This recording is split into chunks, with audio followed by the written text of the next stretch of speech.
నా ప్రియ కుమారుడు ఈయన యందు నేను ఆనందించుచున్నానని ఒక శబ్దము ఆకాశము నుండి వచ్చెను.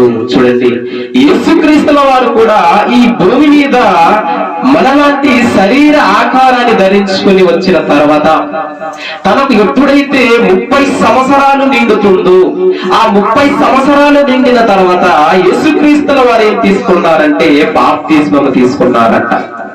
ఎవరి చేత బాప్తిస్మాన్ని తీసుకున్నాడంటే ఎవరి చేత తీసుకున్నాడంట? యోహాను చేత. ఎవరి చేత అండి? యోహాను చేత. బాప్తిస్మాని యేసుక్రీస్తుల వారు యోహాను చేత తీసుకున్నాడు.